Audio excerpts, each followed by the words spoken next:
जय देवी दुर्गा गौरी शंकरी पार्वती। जय देवी दुर्गा गौरी शंकरी पार्वती। जय देवी दुर्गा गौरी शंकरी पार्वती। जय देवी दुर्गा गौरी शंकरी पार्वती। भुवन मोहिनी ललिता लक्ष्मी कलावती। भुवन मोहिनी ललिता लक्ष्मी कलावती।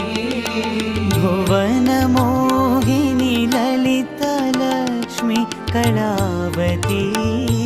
भुवन मोहिनी ललिता लक्ष्मी कलावती।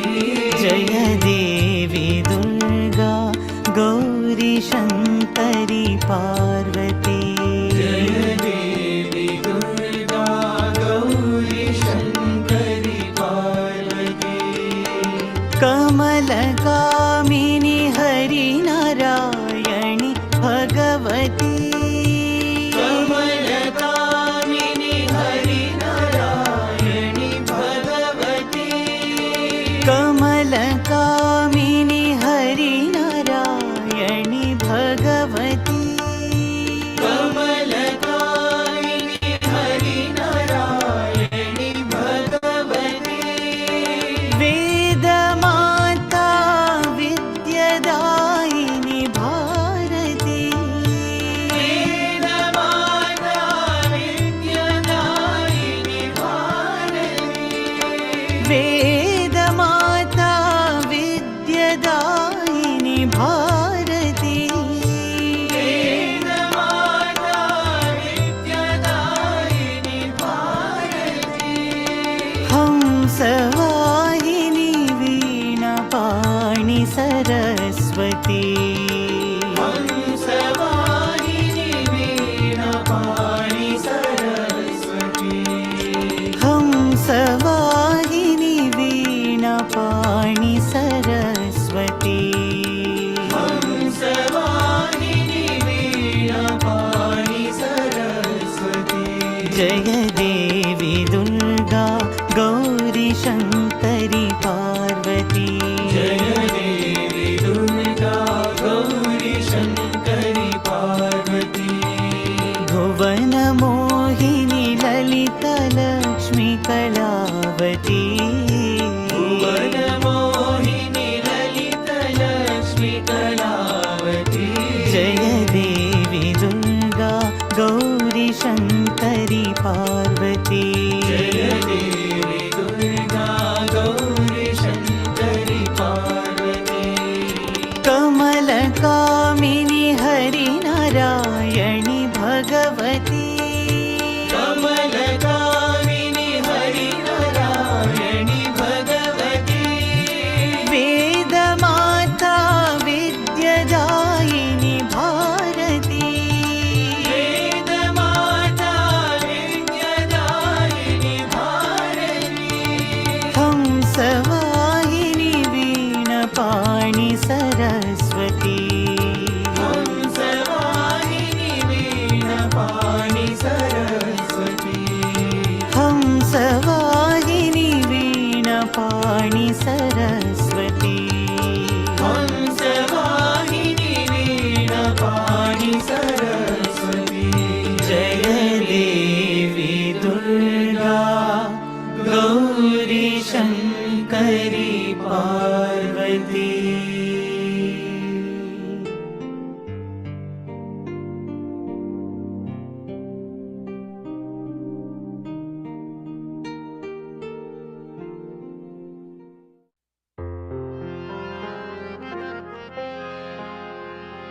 मधुसूदना हे मुरलीधरा। मधुसूदना हे मुरलीधरा। मधुसूदना हे मुरलीधरा। मधुसूदना हे मुरलीधरा। माधवा केशवा देवादिदेवा माधवा केशवा देवादिदेवा माधवा केशवा देवादिदेवा माधवा केशवा देवादिदेवा मधुसूदना हे मुरलीधरा मधुसूदना हे मुरलीधरा मनमोहना हे नारायणा मनमोहना हे नारायणा मनमोहना हे नारायणा मनमोहना हे नारायणा नारायण साई नारायण नारायण साई नारायण नारायण साई नारायण नारायण साई नारायण मनमोहना हे नारायण मनमोहना हे नारायण भुवना भरणा वन्दित चरणा भुवना भरणा वन्दित चरणा भुवना भरणा वन्दित चरणा भुवना भरणा वन्दित चरणा मधुसूदना हे मुरलीधरा मधुसूदना हे मुरलीधरा माधवा केशवा देवादिदेवा माधवा केशवा देवादिदेवा मधुसूदना हे मुरलीधरा मधुसूदना हे मुरलीधरा मनमोहना हे नारायण मनमोहना हे नारायण नारायण साई नारायण नारायण साई नारायण मनमोहना हे नारायण मनमोहना हे नारायण भुवना भरणा वन्दित चरणा भुवना भरणा वन्दित चरणा भुवना भरणा वन्दित चरणा भुवना भरणा वन्दित चरणा मधुसूदना हे मुरलीधरा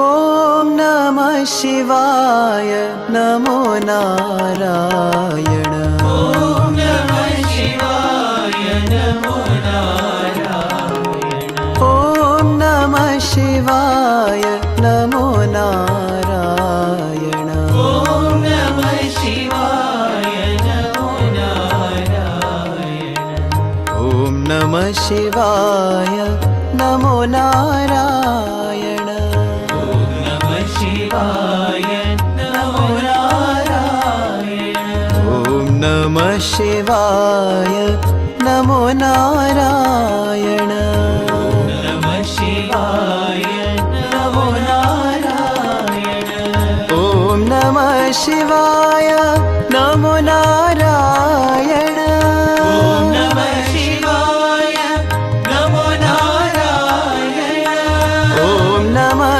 शिवाय नमो नारायण ॐ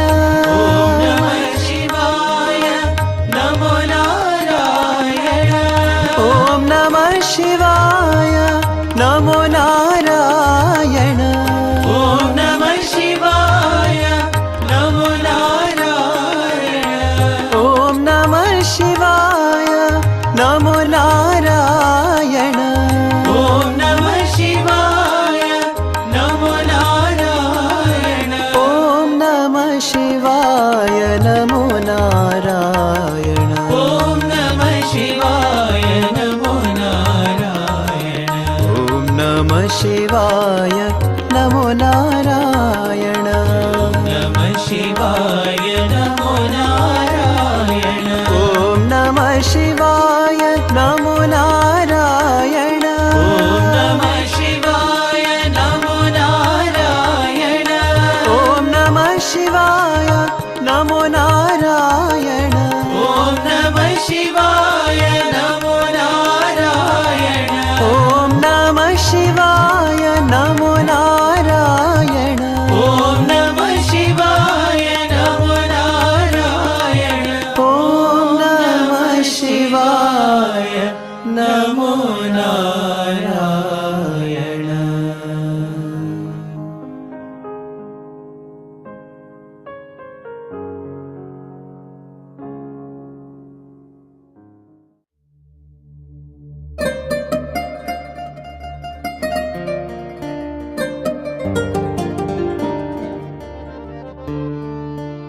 सर्वधर्म प्रिय साई देवा, सर्वधर्म प्रिय साई देवा।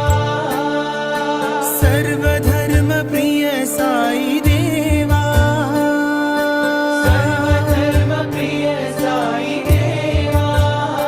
साई देवा देव देवा, साई देवा देव देवा। साई देवा देव देवा, साई देवा देव देवा। सर्वधर्म प्रिय साई देवा, सर्वधर्म प्रिय साई देवा। अल्लाह यीशु गुरु ग्रंथ गोविंद, अल्लाह यीशु गुरु ग्रंथ गोविंद। अल्लाह यीशु गुरु ग्रंथ गोविंद, अल्लाह यीशु गुरु ग्रंथ गोविंद। मौला साई महावीर माधवा, मौला साई महावीर माधवा। मौला साई महावीर माधवा, मौला साई महावीर माधवा। सौराष्ट्र बुद्ध साई शंकरा, सौराष्ट्र बुद्ध साई शंकरा। सौराष्ट्र बुद्ध साई शंकरा, सौराष्ट्र बुद्ध साई शंकरा। साई देवा देव देवा, साई देवा देव देवा। साई देवा देव देवा, साई देवा देव देवा। सर्वधर्म प्रिय साई देवा, सर्वधर्म प्रिय साई देवा। साई देवा देव देवा, साई देवा देव देवा। सर्वधर्म प्रिय साई देवा, सर्वधर्म प्रिय साई देवा। अल्लाह यीशु गुरु ग्रंथ गोविंद, अल्लाह यीशु गुरु ग्रंथ गोविंद। मौला साई महावीर माधवा, मौला साई महावीर माधवा। सौराष्ट्र बुद्ध साई शंकरा, सौराष्ट्र बुद्ध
साईश्वराय विद्महे सत्यदेवाय धीमहि तन्नः सर्वप्रचोदयात्।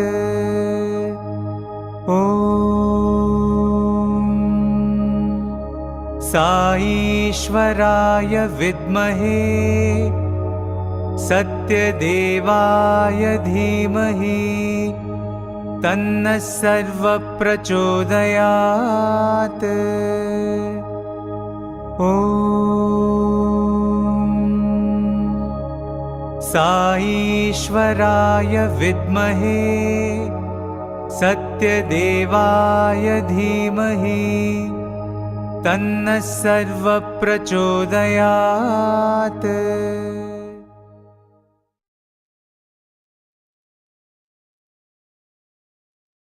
ॐ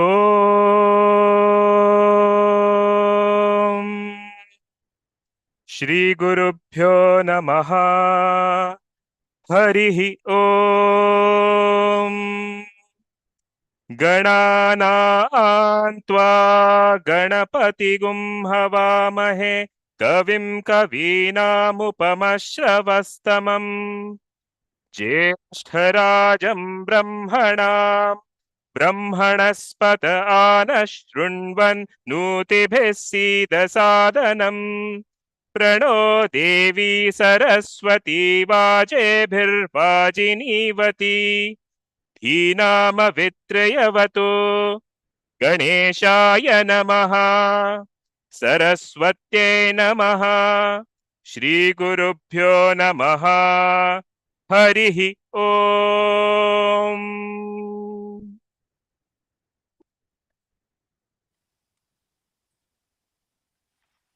My humble pranams at the lotus feet of our beloved Bhagawan.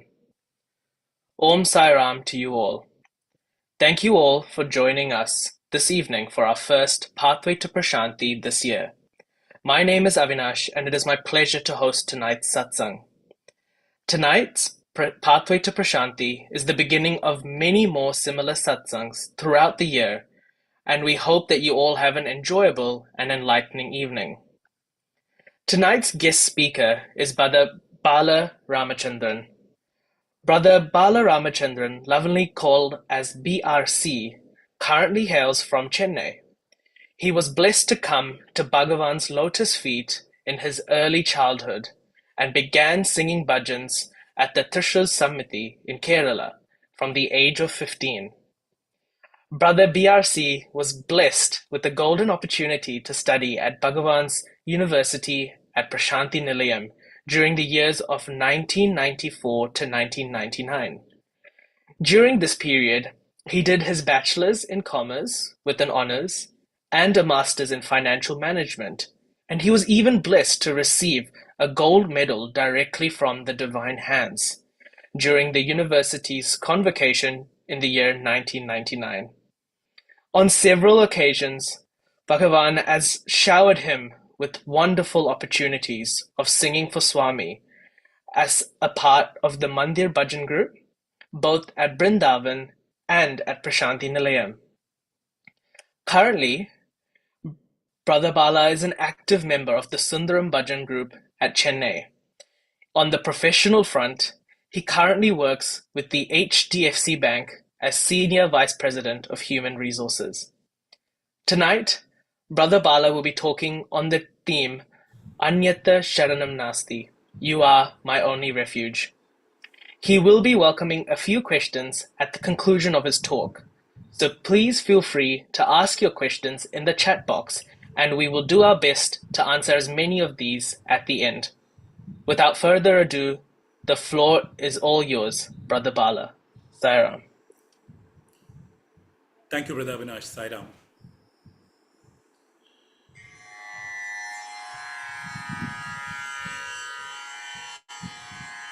त्वमेव माता च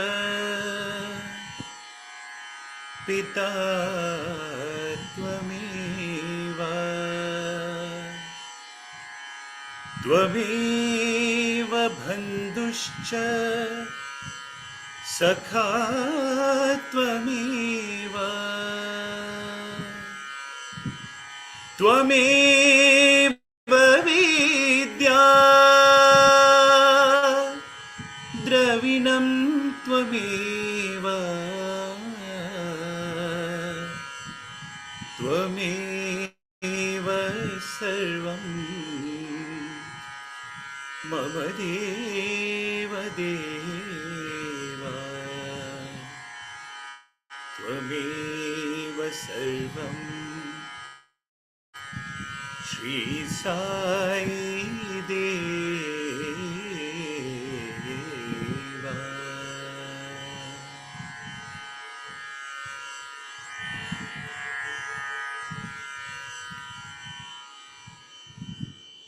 Dear Swami, loving pranams at your lotus feet. Respected elders, brothers and sisters, Sairam to all of you. I thought it would be appropriate to begin the satsang today with a very interesting Chinnakatha, or small story which Bhagawan so beautifully narrates. Short and simple, deceptively simple, I must say, but profound in terms of its content and message. Now here's one such story. Bhagawan talks about a villager in India who was embarking on a train journey for the very first time. And mind you, he'd never seen a train in his life before. He'd only heard about them. So he purchases a ticket. He's there well before the appointed arrival time of the train in the railway platform, and in chugs in the train. And remember, it is the first time in his life that he sees the train. And what does he see? He actually sees one single engine pulling about 14 or 15 coaches, compartments, and each coach, he notices, is filled with people. It's filled with their luggage. In fact, it looked like the engine is carrying a lot of weight all on its own. Remember, the village is traveling by train for the first time, and thus he felt very bad for the engine. He said, poor engine, it's having to carry all the weight of the human beings and their luggage all alone. And promoted by a sense of sympathy for the train and the engine, the villager decides that, when I get in, I can't help it. I will have to get into the train and add my weight additionally to the weight that the train is carrying. But let me do my bit. Let me make sure that the luggage that I'm carrying, I'll never place it on the train, so that much load is reduced. Let me not burden the train further. And Swami says that all throughout that long journey, the villager carried the luggage on his head. He was under the illusion that he had saved the train from carrying an additional bit of load. Now, I thought it'd be a great idea to begin by narrating this particular Chinnakatha, because the topic of today's satsang, as brother shared, is Anyatha Sharanam Nasti. Swami, you alone are my refuge. If I have to paraphrase that in one single word, Anyatha Sharanam Nasti is nothing else but Sharanagati. Now, the problem with the word, or the interpretation of the word Sharanagati, is most commonly Sharanagati is interpreted or translated in English as surrender. And the moment you use the word surrender is sometimes perceived as something which one does in a state of powerlessness, in a state of helplessness, something which is done as a last resort. When I know, Swami, I've tried everything. Now it's completely up to you. Now that is how we speak about surrender.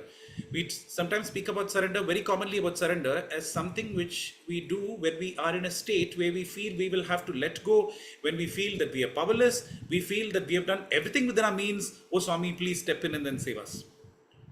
Now that looks like a very powerless, helpless state when you look towards Swami as a last resort.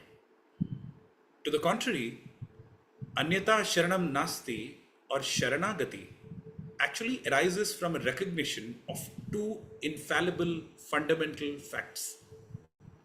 The first is this: the Lord alone is.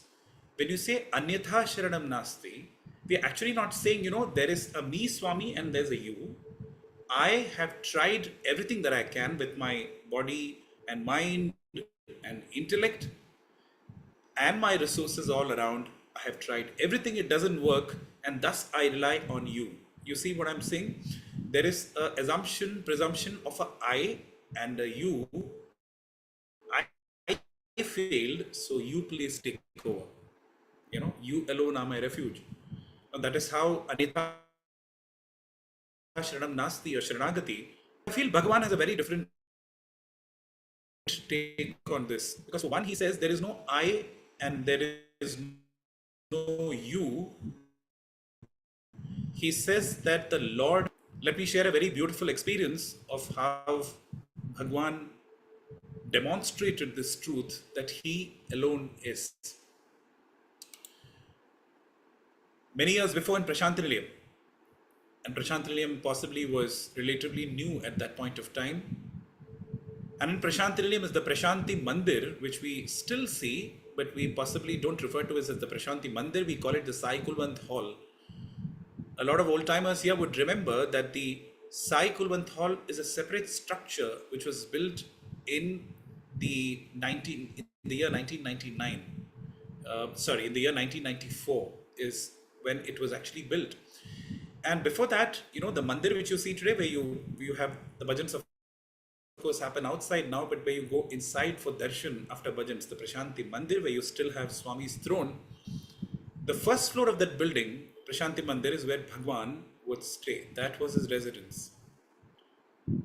A gentleman from the United States, his name is Alf Johansson Tiedemann.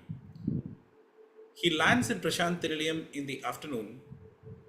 He's not seen Swami for a long time and wants to have Swami's darshan. So what happens is he just, Swami had given him the privilege to walk right up to his room in Prashanthi Mandir. So taking advantage of that privilege, he walks up the stairs leading to the veranda where Swami's room is. And as he finds himself right in front of the door, Swami's room door, he notices that the door is not latched, it's unlatched, it's open, but it's not open, but then it's not locked. So it's kind of just closed.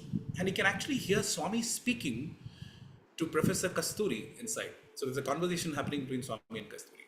So what Alf Johansson Tiedemann does is he makes himself bold and he kind of just pushes the door. But the moment he pushes the door opens.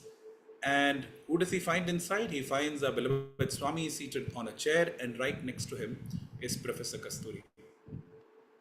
Swami looks up, looks at Alf Johansson Tiedemann, gives out one of those world bewitching smiles of his. And even as Alf Johansson Tiedemann is dazed in the smile, he asks him a question, not a question, he makes a comment which Alf Johansson Tiedemann doesn't expect at all. He looks at Alf Johansson Tiedemann, who's traveled thousands of miles and just come to Prashanthi Nilayam, and looks at him and says, Alf, you look very fit and fresh. That's a great compliment to pay to somebody who's just come after thousands of miles of travel. Alf, you look very fit and fresh.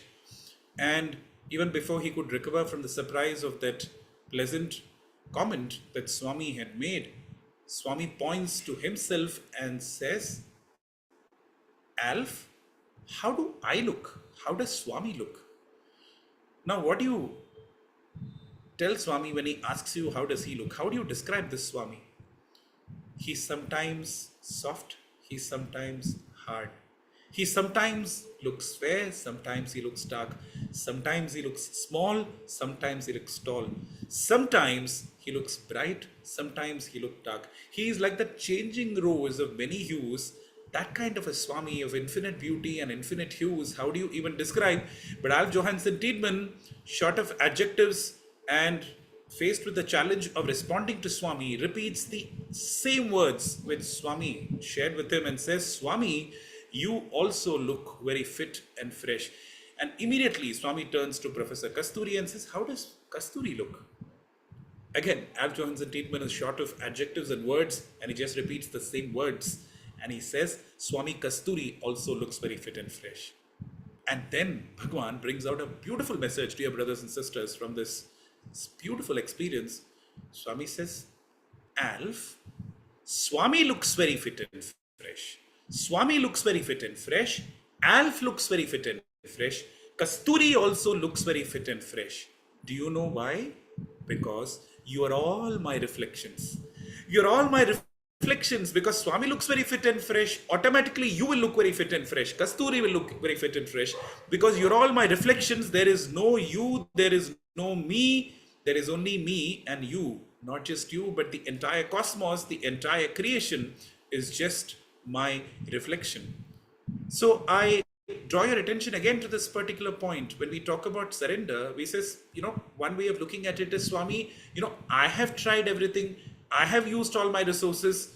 Nothing is working. Swami, let me now rely on you. So there's a I and a he. And Swami says, no, there is no I and he. There is nothing called you and me. There is only me and you are all my reflections.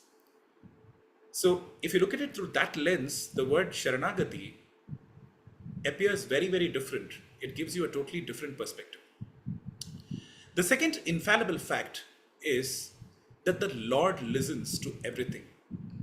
Many of us, each one of us today will have our own personal beautiful experience to share, which clearly demonstrates the fact, which stands testimony to the fact that Swami listens to everything.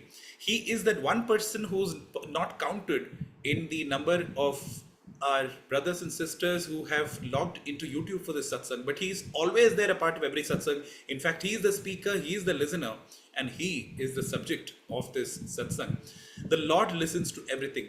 Sri Ramakrishna Paramahamsa, a widely respected, revered saint in India, and the guru of Swami Vivekananda, he would always say that the Lord listens to everything. He listens to even the footfall of an ant. There's nothing that escapes him. But the point is, it's not just that the Lord listens to everything. He is also all wisdom. He is also all love. And he is also all powerful. So here is a Lord who listens to everything. Here is a Lord who's all loving. Here is a Lord whose plans nobody can defeat because he's all powerful. And here is a Lord who has the perfect plan, the perfect solution for everything, the perfect answer for everything, because he is all wisdom. So if you look at it from that perspective, is Sharanagati really something where you operate from a space of helplessness? Not really. It's like you are a standalone computer who decides to connect to the cloud. And once you connect to the cloud 9 in this case, possibly what happens is that everything that's part of the cloud is yours. When my Swami, who is all powerful, my Swami, who is all wisdom, and my Swami, who is all love, is there, and I'm connected to him, and me, I'm just a reflection of him. What are we talking about operating from a state of helplessness? In fact, there is a beautiful song which is sung popularly in the northern part of India, written by a great saint called Tulsi Das, which goes like this. Janaki nath sahaya kare jab, Janaki nath sahaya kare jab, kaun bigad kare nar tero, Janaki nath sahaya kare jab. The song says, Janaki Nath Sahaya Kare Jab. when Janakinath, Lord Ram, the Lord, the Divine Master, is there to serve you, in fact, to actually protect you, to guard you like the eyelids guard the eye. Kaun bigad kare nare tero, O human.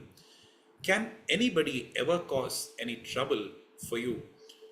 In fact, an student of Bhagawan, when he was asked to speak in Bhagawan's presence, almost quite naively and innocently, and remember this happened in Bhagawan's physical presence, he said, Swami, our problems are not our problems, they are your problems. Now, this was a very naive statement to make. Remember, it was made in the presence of a very innocent statement to make in the presence of hundreds who were gathered to listen to this particular speech. And everybody was wondering how Swami would respond to the statement, which looked very informal and even bordered on to the irreverent. But Bhagavan gave a beautiful laughter in acknowledgement of this, as though to say, yeah, all your problems are actually my problem. So this is, dear brothers and sisters, you actually upward delegate, literally and figuratively, all your problems. Because surrender or Sharanagati is not a state of powerlessness. It's saying, my Swami is there to take care. Why should I worry? I have entrusted it to him. It's now his problem and he will take care. Now, does that mean I don't take my effort? Of course I take the effort. But like Bhagavan would say, Yadna prayatnamu manava dharmamu jayapa jayamulu devadinamu. I put in the effort, but Swami, I really don't have to worry after that, because after that it is you take over. And even my effort, the energy which powers it, is actually you. Because like you said, do you know? Because you're all my reflections. So when you look at Sharanagati as a concept through the lens of these two infallible facts, fact number one is there is no me and I have tried and then I hand it over to him. There is only him, because we are all his reflections.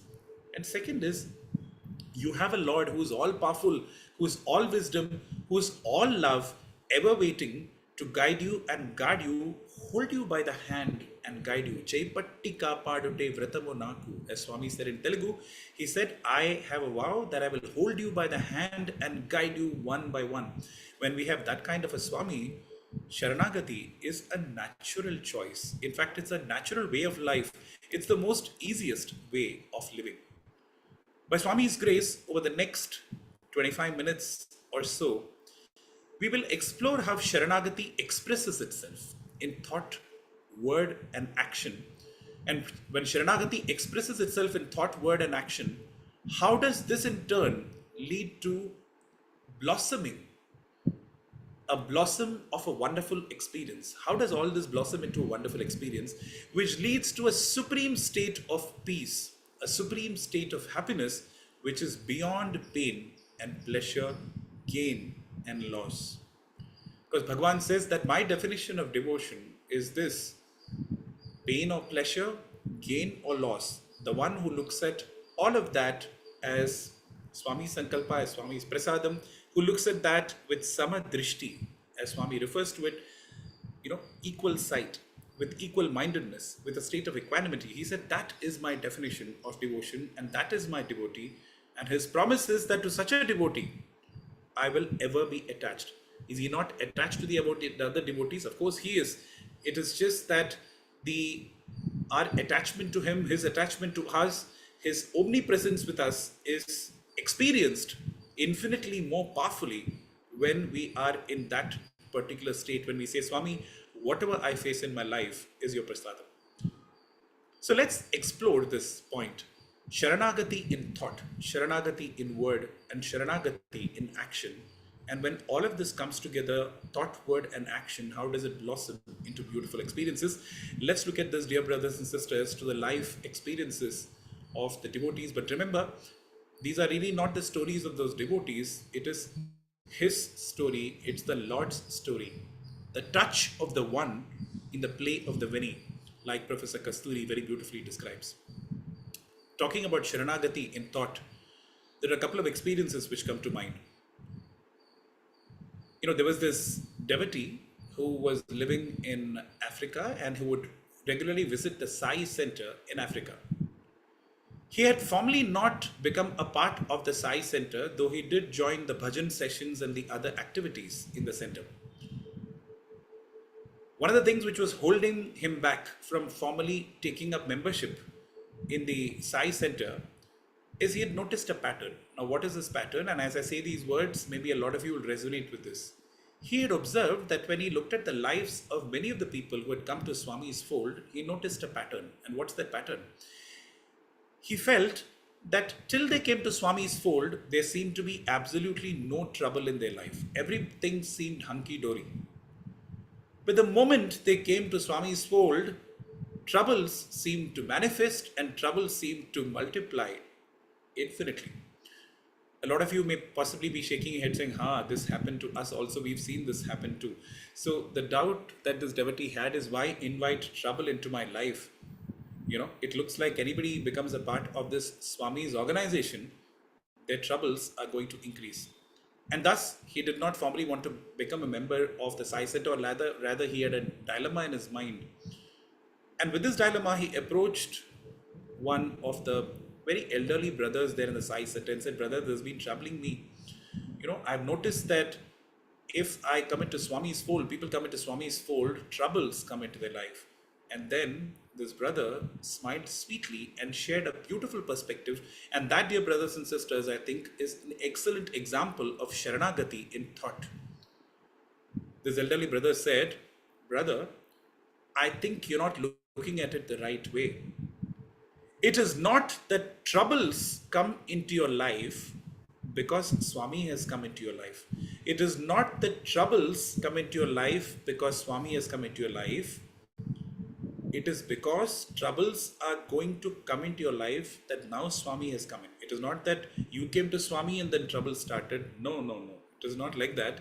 It is because troubles are possibly going to come into your life, and that is why Swami comes in at that time, at that opportune moment, because the child needs to express the mother's love and the mother's presence in the most pronounced manner when it goes through trouble. Or rather, Swami is there with us all throughout, but I think he makes his presence felt more tangibly when we go through that turbulent, difficult phase of life. Now that, I think, is Sharanagati in thought, a very beautiful way of looking at it. Instead of saying, I'm going through suffering, I'm going through pain, instead you say, no, okay, it's not that I'm with Swami. Despite me being Swami, how can trouble and suffering and gain and loss, this cycle come into my life? Instead, it's the other way around. Because I have to go through these ups and downs of life, Bhagawan makes his appearance and Bhagawan draws us into his fold. He draws us into his loving embrace. Let me narrate one more beautiful experience. This is an experience of one of the professors, and I will not name him, but this is one of our professors who taught us in the Sri Sathya Sai Institute of Higher Learning in the Prashanthi Nilayam campus. So this gentleman went through a little bit of difficulties on the professional side. There was a misunderstanding that he had with somebody else who was part of the institution, and for reasons which everybody felt was very unfair, he was removed from certain key positions in the institute. Now, naturally, the entire world felt very bad for him. Now, while all this episode was going on, what happens is Bhagawan one day walks up for darshan, and this is at the heights of all this turbulence going on in this gentleman's life. So he has been unfairly blamed. He has been unfairly removed from key positions that he's holding. And amidst all this turbulence, one day while he sat for darshan, Bhagawan walks up. Bhagawan stands right in front of him and stands for a long time. He doesn't speak to Bhagawan, Bhagawan doesn't speak to him, but Swami spends a lot of time in front of him. There are no words exchanged between the two of them. And then Bhagawan goes to his residence. Once he's at his residence, he calls one of those boys who's attending on him and refers to this specific professor and says, has this professor written any letter?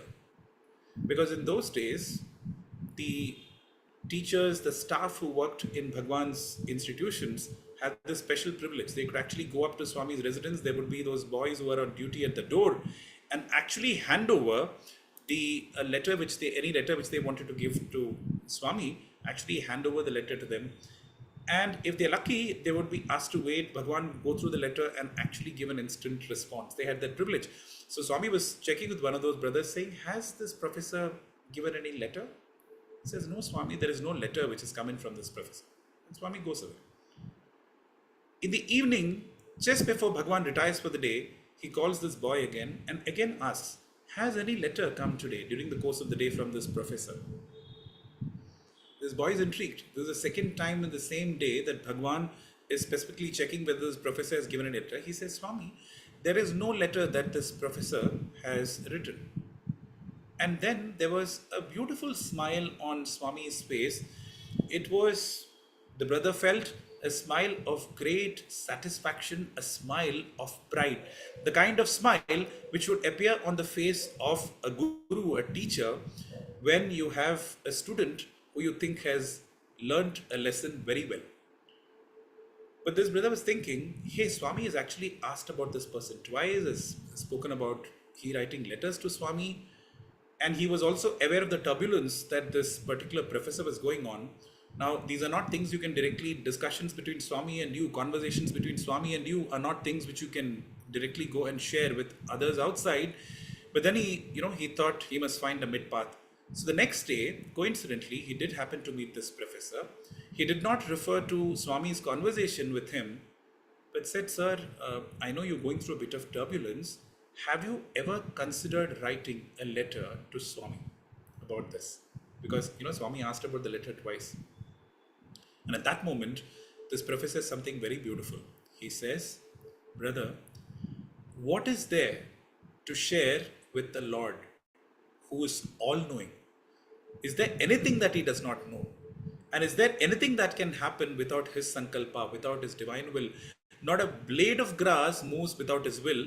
When there is a Lord like that who is all-knowing, who is all-loving, who is all-powerful, who is all-wisdom, what is actually there? Is there anything at all to actually pray or ask the Lord? And dear brothers and sisters, at that moment, this boy, the student, understood the import of that beautiful smile, that smile of satisfaction, that smile of pride that Bhagwan gave. Because that was Sharanagati, clearly in thought, in the truest sense of the term. So these are two shining examples of Sharanagati in thought. Let's now ponder over an example of Sharanagati in words, how it expresses itself in words. And dear brothers and sisters, I thought we must talk about this in this construct, because so that Sharanagati becomes something which is very real and tangible and not just a concept which we admire and we are in awe of. Sharanagati must become real. Sharanagati must become something which has got day-to-day relevance and application and must actually become a way of living. And when I say must become, I'm not being presumptuous here. Not for a moment am I suggesting that many of our brothers and sisters who are part of satsang, they are not already doing that. These are things which I am sharing for myself because I realize that I am the first listener of whatever Swami makes me speak today. Sharanagati in words. But then you're thinking, hey, how are people's thoughts captured? How do we get to know about them? Only through words, right? You're right. That's true. But I'm going to share with you an example of somebody in whose life Sharanagati got expressed in words they spoke. And I say this because the situation, and as I share this experience with you, you'll realize that the situation which I am describing is one where this person didn't have too much of time to think. The person had to respond instantly, and possibly because he was so seeped in this, in the sense of Sharanagati, in the sense of being totally connected with the Lord, where he had offered his body and mind and intellect, everything to the Lord. What happened is Sharanagati expressed itself very beautifully in the words that he spoke. This again is a beautiful experience from the life of a professor, Professor Narendra, who used to be the director of in Swami's campus in college in Whitefield, Brindavan. So he was the principal, currently called the director, but in those days the principal of Sri Sathya Sai College of Arts, Science and Commerce in Brindavan, in Bangalore, in India. So this gentleman was asked to translate a speech given in Telugu by a devotee. Now, this devotee is a person called Swami Karunyananda. Some of you who have seen some of Bhagawan's old photos may have seen a photograph where a person clad in ochre robes, a sannyasi, is actually holding an umbrella to shield Swami from the blazing sun. And this is Swami Karunyananda. Swami Karunyananda had his ashram in a place called Rajmundri. And attached to this ashram was a very small clinic. Now, what happened is that there was a lady who was admitted for child delivery there. And her delivery was expected only a few days later. Now, what happens is that the doctor and the nurse who were attending to this lady, since they had not expected the delivery to happen the same day, had left her all alone in this small clinic.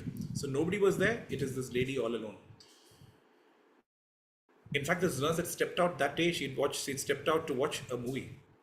And when she came back from the cinema, she was stunned to see that this lady, all on her own, apparently had delivered the baby, and the baby was not just delivered but also beautifully bathed, cleaned up, and then put right next to the mother. And this nurse was really shocked, and she looks at this lady and says, "Hey, what happened?" She says, "You know, when you went away, I had a terrible pain, and I knew I was going to deliver the baby, and as I was in the throes of pain, and I called out to the Lord." And remember, she's not somebody who knows the Sathya Sai form. So she points out to a photograph, which is Bhagawan's photograph, and says, "This Missima" in Telugu. And Missima is roughly madam. So this madam, she actually thought Bhagawan was a lady because of the beautiful halo of hair that he has. He said, "This woman, this Missima, this madam, she came out of that photograph, and then she actually attended on me and she helped me deliver the baby." So this was the beautiful experience which was being shared by Swami Karunyananda. He was narrating this to a group of students in Bhagawan's presence, and Professor Narendra was translating this into English. Now, the crucial part of the story, when he was saying that, this lady, this villager, this lady who gave birth to the child, Swami Karunyananda was saying she was so innocent. In Telugu, he was saying Amayakudu. Amayakudu means very, very naive, very, very innocent, that she couldn't even differentiate whether the person who came to help her was Adavala, Magavala. Adavala, Magavala in Telugu means, is it a lady? Couldn't even recognize whether it was a lady or a man or a lady. Couldn't even make out whether the person was a man or a lady. This is how innocent this person was. So Swami Karunyananda says, couldn't even make out whether it is a Magavada, Adavada. Is it a man or a woman? But in this instantaneous translation, you know how Professor Narendra translates it? Professor Narendra translates it as follows. He says this lady was so naive, so innocent, she could not even make out whether the person who had come to rescue her was a god or a goddess. Look at this. He did not say man or woman. He spontaneously said God or goddess because he was deeply entrenched in Bhagawan. Now, that's what happens when your body, mind, intellect is completely immersed, surrendered at the lotus feet of the Lord, completely attached to the lotus feet of the Lord. What happens is that is the, a natural expression of it happens in the words that you speak. And this, to me, dear brothers and sisters, is a beautiful example of Sharanagati in word. So we spoke about Sharanagati in thought, we spoke about Sharanagati in words, and finally, let's look at a couple of examples of Sharanagati in action. It was for the first time that there was a proposal to have a post office in Prashanthi Nilayam. And when the government officials came with this proposal and said, yes, let's have a post office in Prashanthi Nilayam, it required somebody to be the postmaster. Now in India, the regulations require that the person who is becoming the postmaster had to satisfy certain criteria. And remember, we are talking about Prashanthi Nilayam, we are talking about Puttaparthi in the early, in the late 50s, the early 60s. Hardly any people around, definitely not too many people who permanently are living there, and out of the people living permanently there, not too many people who would satisfy the criteria, the stringent criteria required to become a postmaster. There was only one person who satisfied that criteria, and that was Professor Kasturi, Swami's biographer. And When the government officials asked, is there anybody who satisfies this criteria? Professor Kasturi put up his hand and said, I satisfy the criteria. So if Bhagawan permits, I can be the postmaster. And remember, he was already editor of Sanatana Sarathi. There were so many other responsibilities that he was discharging. He was a septuagenarian. He was, 70s, possibly almost touching his 80s. And then he puts up his hand and says, Swami, if you will so, if that is your sankalpa, I can be the postmaster here of Prashanthi Nilayam post office. And Swami looks at him and says, Kasturi, Nuva. He said, Kasturi, you, postmaster? I mean, you are a big professor. You are a poet who can write poems in multiple languages. You are a part of the All India radio. And you are somebody who's renowned. You're a great speaker. You are so many things. You're a big scholar. And how can you take on this petty position? How can you take on this position of just being a postmaster? I mean, how can you really do that? Is what Swami is asking. But Professor Kasturi looks at Swami, and I think this was the, Swami's way of bringing out a beautiful message in terms of how surrender expresses itself in action. Professor Kasturi looks at Swami and says, Swami, anybody in this world should be proud to be known as the postmaster of Prashanthi Nilayam post office. Swami, because this is no ordinary post office, Swami, this is the post office of Prashanthi Nilayam. So the moment you add Prashanthi Nilayam to it, infinite its value. So it's, being the postmaster, how does it matter, Swami, what I am? As long as I am associated to Prashanthi Nilayam, the postmaster of Prashanthi Nilayam, Swami, it is no ordinary post office. Beautiful words, dear brothers and sisters, which I think express the spirit of Sharanagati in action. So what's the key message here? The key message here, I think, from this experience is like Bhagawan taught Arjuna in the Bhagavad Gita. Nimitta matram bhava savyasachin. Sabyasachi is one of the many names which the Lord gave to Arjuna. And interestingly, the word Sabyasachi means ambidextrous, because Arjuna was ambidextrous. He could shoot the arrow with both hands. Ambidextrous, to my mind, is something which symbolizes somebody who is multi-talented. So he is multi-talented, but then the Lord tells him, Nimitta matram bhava. Nimitta means instrument. He says, O Arjuna, just be an instrument. And Arjuna says, O Lord, I shall do as you say, Karishye vachanam tava. So being that nimitta, being that instrument, living life constantly in that state is a tangible expression of Sharanagati in action. Swami, I shall do whatever you ask me to do. Swami, if you want me to sing bhajans today, Swami, I will do that. If you want me to do the Seva, Swami, I'll do that. If you want me to do run on this errand on the personal side, Swami, I will do that. Swami, anything which comes my way, any situation I face in my life, anything which you put me into, Swami, you have put me into it. It cannot happen other than through your sankalpa. It can't be that there was some other plan which defeated your master plan. How can that be? It sounds absurd. There cannot be anything which defeats your plan. So if I find myself in this situation, tasked with this responsibility, irrespective of whether I like it or don't like it, Swami, it is actually your sankalpa. Nimitta matram bhava savyasachin. Let me be your nimitta alone. O Lord, nimitta matram bhava savyasachi. That is a wonderful example of Sharanagati in action. Let's also look at one more beautiful example of Sharanagati in action. Again, it is Professor Kasturi. Once what happens is Bhagawan walks in to the quarters where Professor Kasturi lives. And when he walks into that quarters where Professor Kasturi lives, what happens? He finds that Professor Kasturi, a septuagenarian, 70 plus years at that point of time, is actually sitting in front of a toy, a small toy which possibly his grandson ought to be playing with. And this is a toy where you can actually, wind the key. And once the key is wound and you release it, it is actually a toy of a bear. And what does the bear do? The bear is actually drumming away to glory. So, are you able to visualize that? As the key unwinds, the bear starts beating the drum. Okay, and it does so till the key gets unwound.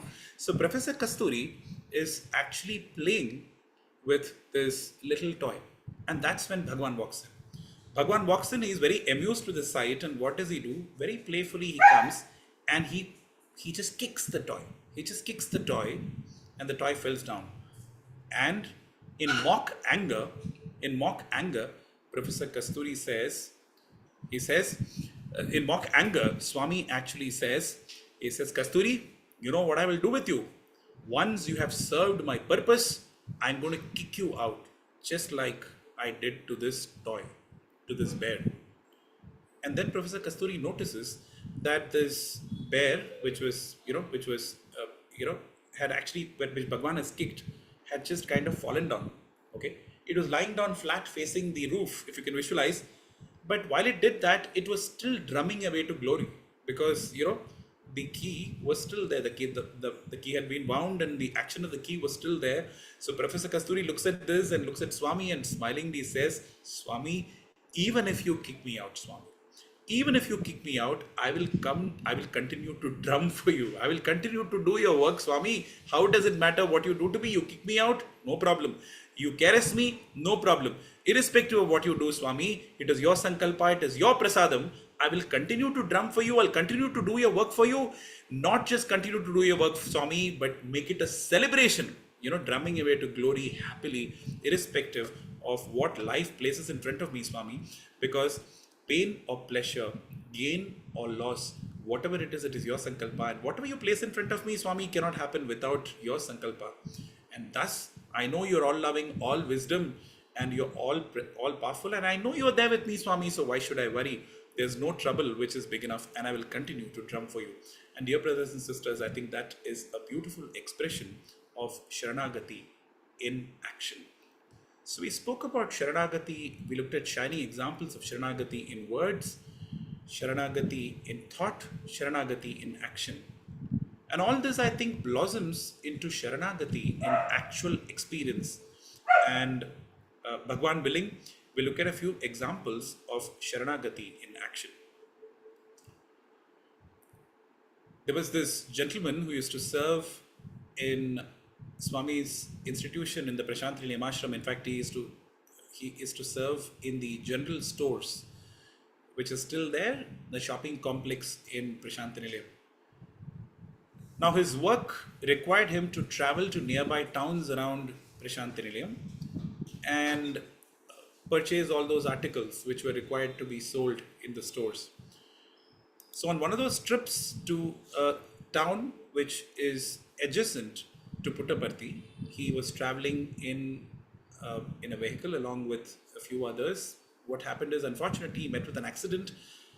Swami's grace, his life was saved, but he suffered serious injuries and he had a serious fracture. Since he could not be brought immediately to Prashanthi Nilayam, he was admitted to a hospital in that very town.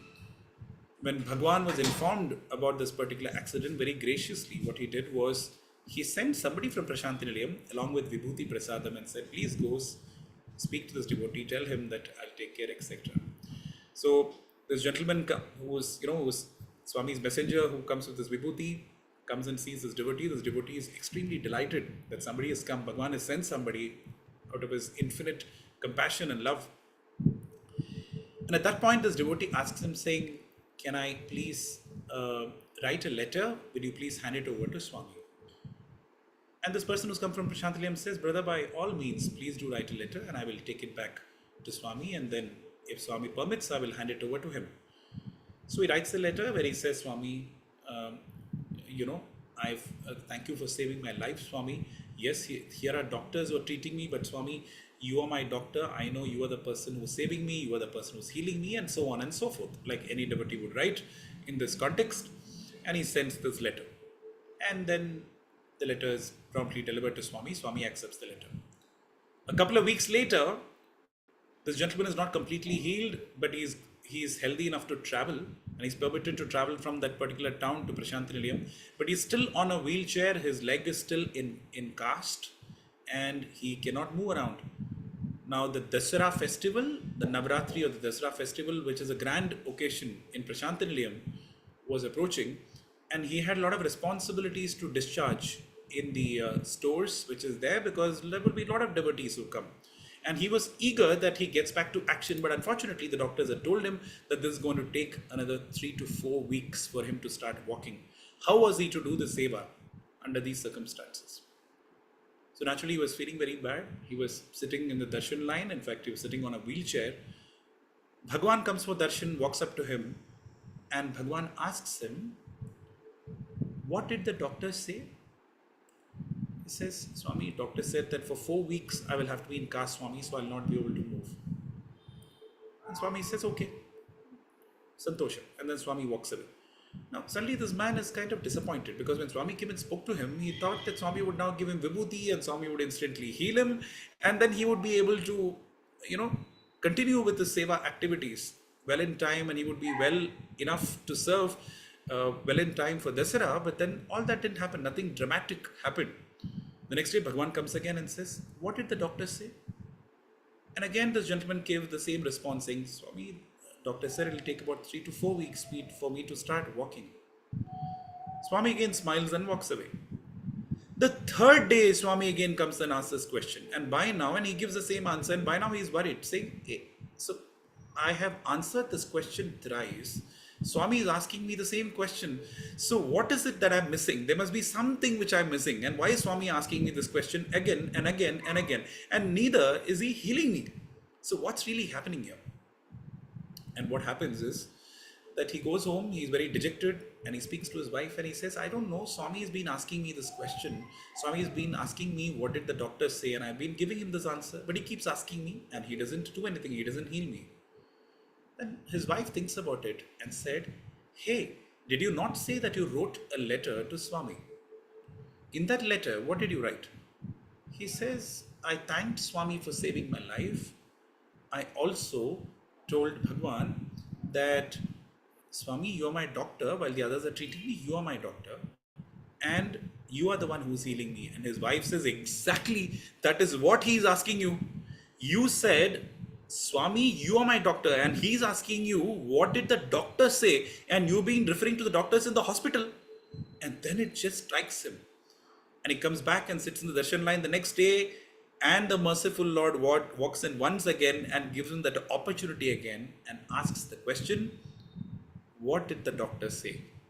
And at this time, this devotee breaks into a gush of tears, holds on to Swami's hand and says, Swami, you are my doctor, Swami. You tell me. You are my doctor, you tell me. And then Swami smiles, a naughty smile, and he says, ha, Dunapotu, means buffalo. What was I asking you? I was asking you, what are the doctors saying? What are the doctors saying? You only told me I am your doctor. But when I came and asked you, what are the doctors saying and what are the doctors saying? You kept on referring to the doctors in the hospital. He said, now that you've told me that I am your doctor, Swami says, I'm telling you, forget what those doctors are saying. You will walk in just a week. You'll be up and running. And dear brothers and sisters, true to Bhagawan's words, in 1 week, this person was up and running, completely healed.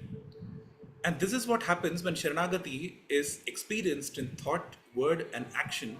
It blossoms into a beautiful experience. I think we are almost on the top of the hour, so I will pause here. I'll quickly recap whatever Bhagawan gave us an opportunity to ruminate on in this particular session. Sharanagati, Anyatha Sharanam Nasti, or paraphrased as Sharanagati, is commonly interpreted as surrender. And when we speak about surrender, the connotation is that, it's something which is a statement of helplessness. It's something which you do when you feel like a victim. It's something which you do when you feel powerless, where you have exhausted all your options, and then you look at Bhagawan as your last resort. But I think a very different way to look at Sharanagati is, if you look at these two facts, fact number one, there is no me and him, it is only him, because like Swami said, we are all his reflections. And point two, here is a Swami who listens to everything, he listens to even the footfall of an ant. Here is a Swami who is all powerful, who is all loving, and who is also all wisdom. When I have this kind of a Swami who is there with me, where is the question of me feeling powerless? Where is the questioning of me reaching out to somebody? It is my Lord who is there with me, and why do I even have to worry? What can go wrong when my Lord is there with me? When you operate from that space, that is Sharanagati. It is not a feeling of powerlessness, it's actually the most empowering feeling. Anyatha Sharanam Nasti is like matter of factly stating, is there anybody else? It's not Swami. I don't have any refuge. It's the other way around. Swami, who else is there? Because it is only you. When I have you, what do I have to worry about? It's a statement of great confidence and power, not in us, but in the Lord, who is ever guiding us like the eyelids guard the eye. And we looked at shining examples from the life of devotees of how Sharanagati expresses itself in thought, word, and action, and eventually blossoms into Sharanagati in experience. I conclude with prayers to Bhagawan that Sharanagati becomes a real, tangible, constant experience. May this become the frame through which we look at every situation which life places in front of him, because everything is part of his master plan, everything is part of his script. Jai Sai Ram.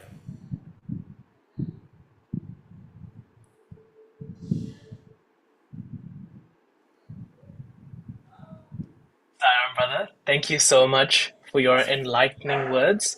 I think your multitude of experiences and insights has really made this satsang quite a delightful one for all of us. You've touched on the theme, and you've particularly talked about a lot of experiences that a lot of devotees have had with Swami, and I think that it's made it very relatable to all of us. And we love hearing talks like this. It's a true honor to have you as our first guest speaker for our Pathway to Prashanthi series, and we look forward to many more in the future. We haven't received too many questions yet on our YouTube live stream, but the one question that we have received so far, I'll just quickly read it out. It just goes as, Sairam, brother, you have really brought out the essence and importance of surrender. But how does a devotee always show that we are immersed in our Lord? How does a devotee show that we are always immersed in the Lord? Is that the Ah, question? sorry, it says how a devotee always should be fully immersed in our Lord. How do you actually do that? Okay, is the question I think which this brother or sister is asking. See, I think like which everything which Bhagawan teaches, there is a 3-step process to anything. Bhagawan speaks about this, and it is not just for this beautiful lesson on Sharanagati or surrender.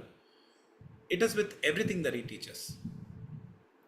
It starts first with Shravanam, listening to it, reading about it, and don't take Shravanam very literally. Shravanam means listening.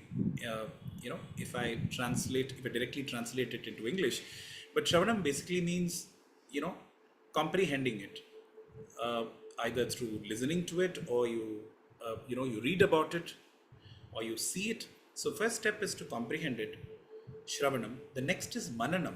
Mananam is to ruminate on it, is to dwell on it. And that requires conscious effort.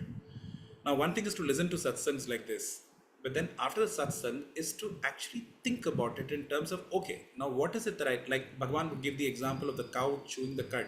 It would, in a satsang of 45 minutes, you basically try to, quickly, if I may take the liberty of using a very informal word, binge on whatever comes your way. And after that, subsequently, you relax and say, okay, I listened to a satsang today, and just before possibly you go to bed today, just before you drift into sleep, think about, so what are the things which I listened to today? And you ruminate on that. And that's when it becomes, it becomes the nutrition becomes part of the entire body. And once you have totally assimilated it, Mananam is the process of assimilating it. The third is Nididhyasana, which is when the opportunity is presented to me.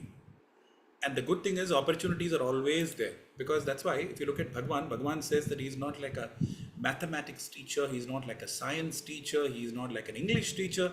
He says, I'm like a PT teacher. In India, they call it the physical trainer, the physical instruction teacher, because a physical instruction teacher actually teaches you how. Says up, down, right, correct, okay, teaches through demonstration. So it's practical teaching, Swami would say.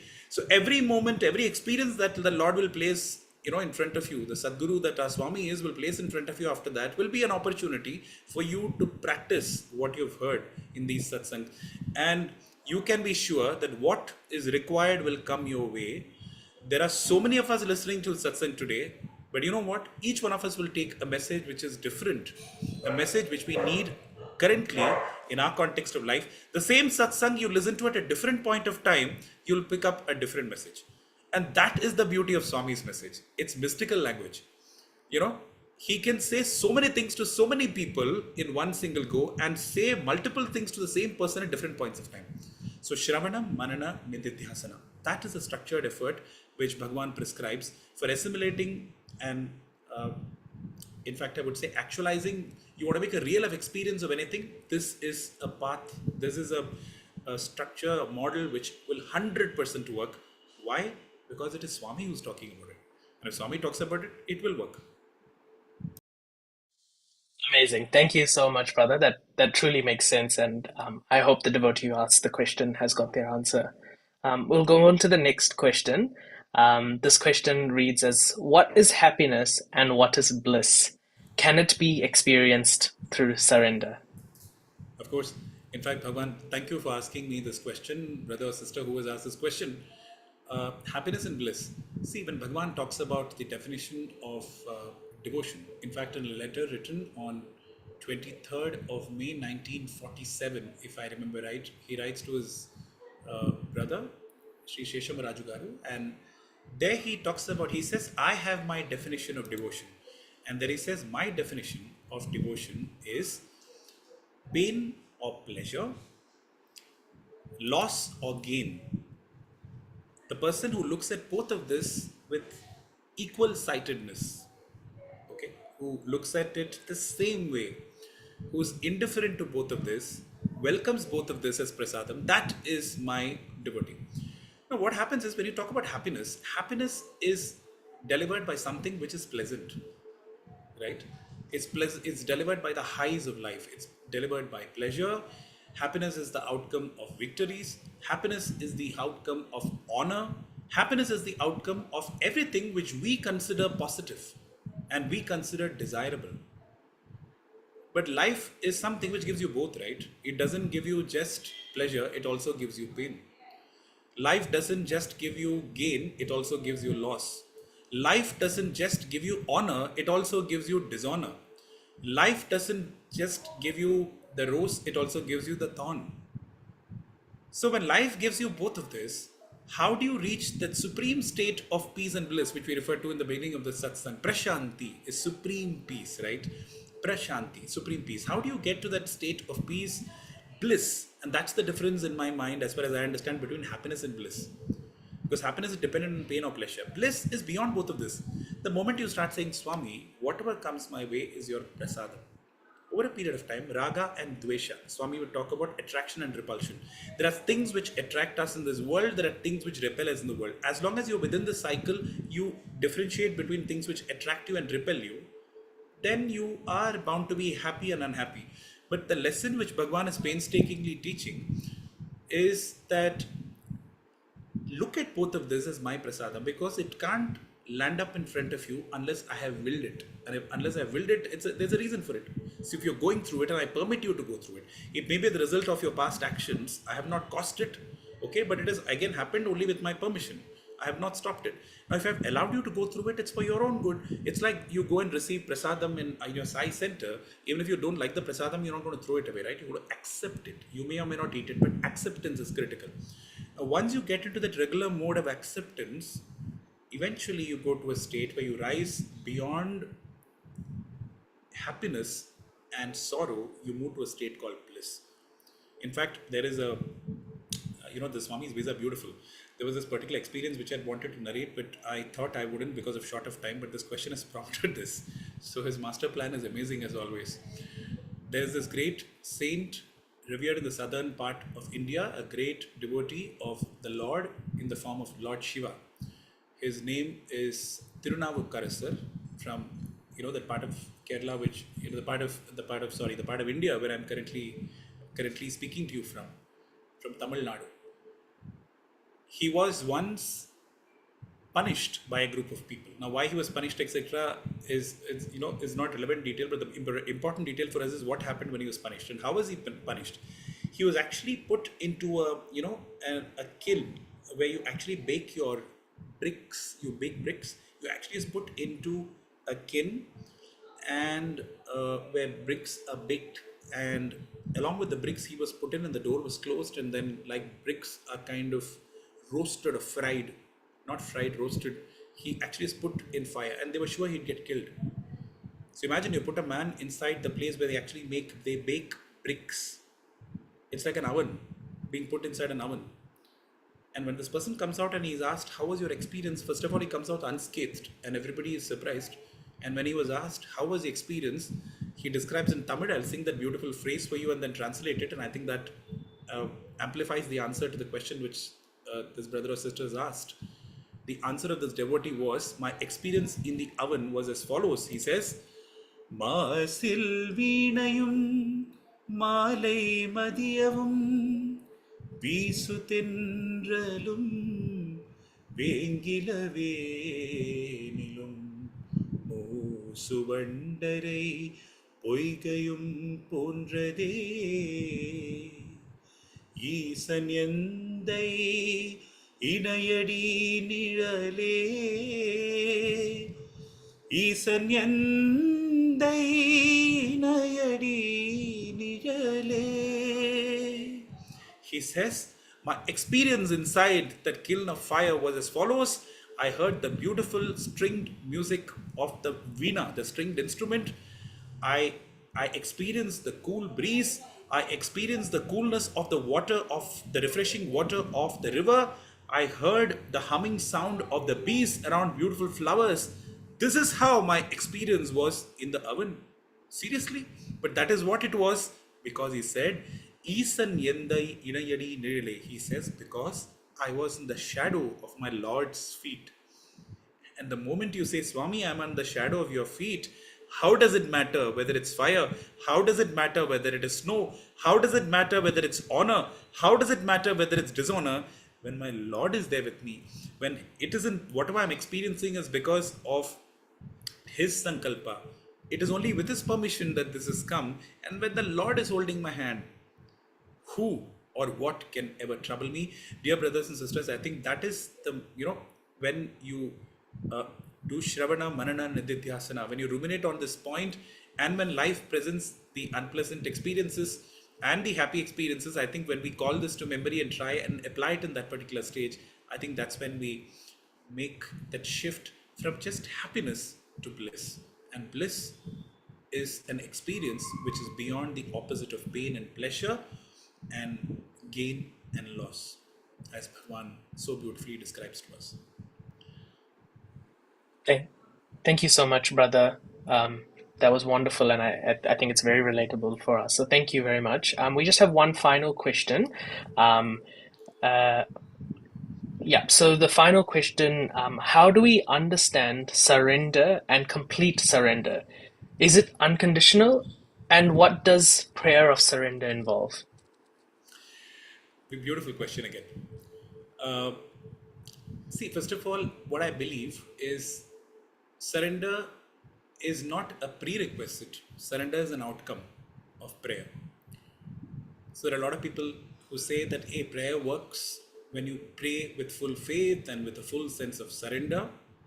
That's true. I mean, the best benefits of prayer is harvested when, or manifested, I would say, when you pray with a great sense of surrender, with a great bhavam or feeling of love, and so on. That's absolutely true. But interestingly, you know what the Lord's name is called? The Nama, or the name of the Lord? The name of the Lord is referred to by different words, and one of the beautiful words by which the name of the Lord is referred to, it is referred to as Bhava Prasu. I repeat it, Bhava Prasu. If I have to spell it in English, it is BHAVAPRASU. It's a Sanskrit word. Bhava Prasu. Prasu means the one which gives, the process of giving birth is actually, that's the root word. So for example, the process of a baby being born is called Prasava in Sanskrit. So Bhava Prasu is that which gives birth to Bhava. So the Lord's name is something which gives birth to Bhava. Now we really, I think, don't have to worry about, is it true surrender? Is it unconditional surrender? Is it half surrender? Not to worry. I take the name of the Lord and say, Swami, I don't know, Swami, whether a full feeling of surrender. I don't know. I'm half baked. But how does it matter, Swami? You are the philosopher's stone. I am iron. An instant touch, you want to turn me to gold. So I don't think we should ever worry about whether my prayer is sincere, not sincere, whether my prayer is conditional or not conditional. I don't think we have to do that, because faith or surrender is the outcome of prayer, not a prerequisite of prayer. If I say that this is a prerequisite of prayer, that for me to pray or for everything to work or for my spiritual progress, I have to have this already, then it's like telling somebody that you'll have to learn swimming before you jump into the water. It doesn't work that way, right? You jump into the water and then learn swimming. So I think the intent is all that counts. Bhagawan said, you take 1 step, I'll take 100 steps. But I think he's just, he says that, but I think in reality, what it does is we just think of taking 1 step, he takes 100 steps. I don't think he even waits for us to, at least with me, I don't think I would have come anyway, or, even this little far I have come if, Bhagawan had not taken 100 steps. All these steps are what Bhagawan has taken. I've only thought of it in my mind. And that is true, I think, for thousands and millions of people who know Bhagawan or do not know him. And talking about the formats of prayer, there are 2 wonderful formats of prayer which come to mind. I referred to Sri Ramakrishna Paramahamsa earlier. He had a beautiful format of prayer which he would follow. He would go to the Divine Mother. Of course, he worshipped the Divine Mother Kali, Bhavatarini. And interestingly, it's Bhavatarini. Manasa Bhajare Guru Charanam, Dustara Bhava Sagara Taranam. The mother who helps you cross the ocean of bhava, the ocean of worldliness. Bhavatarini, she's called. He would worship Mother Bhavatarini. He would stand in front of her and say, "Oh Mother, here are these people who have come. They're suffering so much. Mother, can you not please cure them of their suffering?" And then he would add, "However, Mother, in the end, you may do what you think is best." Because that is acknowledgement of the fact. So he would make the prayer and just add this. So it's okay, I think, to tell Swami, saying, "Swami, I badly want this, Swami. Who else do I tell? Because you're my mother, you're my father, you're my friend, you're my guru. I have nobody other than you. So naturally, I will come and tell you."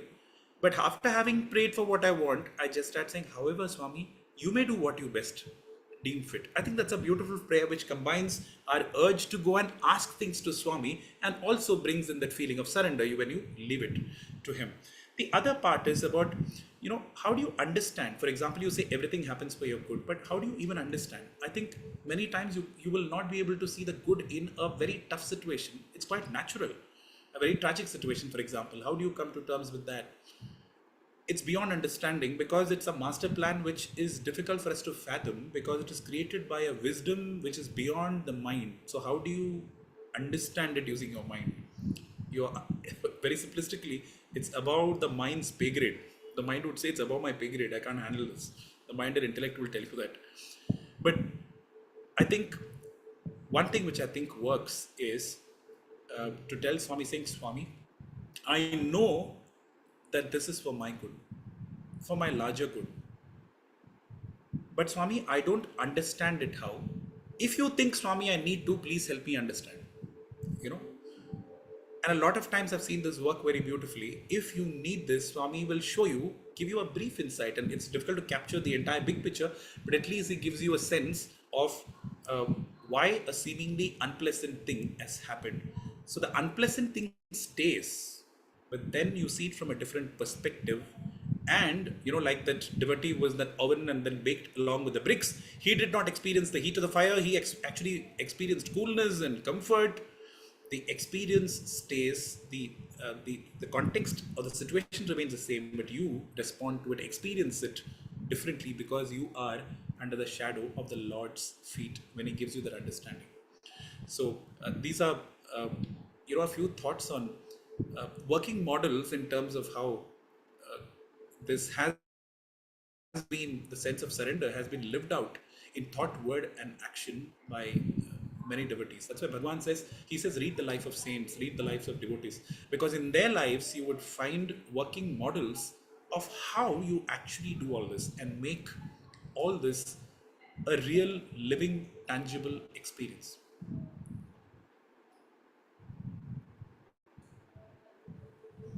Thank you so much, brother. I'm sure that resonated very well. So thank you. I really do appreciate that.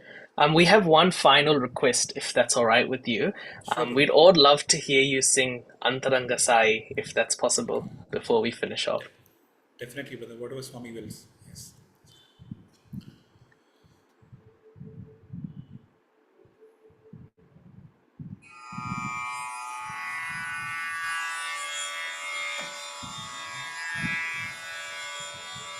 अंतरंग साई अनाथ नाथ साई अंतरंग साई अनाथ नाथ साई दीन बंधु साई करुण सिंधु साई दीन बंधु साई करुण सिंधु साई अंतरंग साई अनाथ नाथ साई राम कृष्ण शिव शक्ति प्रेम रूप साई राम कृष्ण शिव शक्ति प्रेम रूप साई युगावतार बाबा श्री सत्य Sai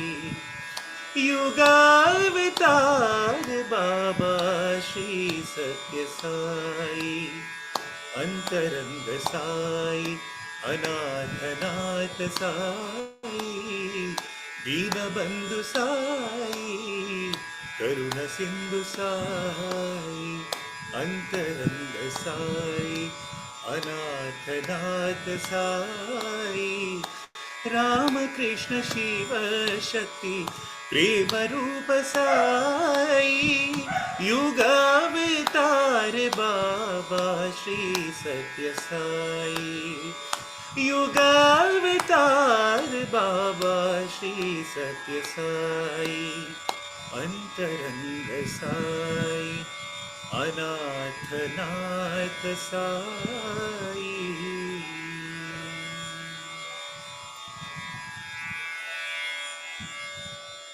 Brother, that was absolutely the best ending that we could have asked for in tonight's uh, Pathway to Prashanthi.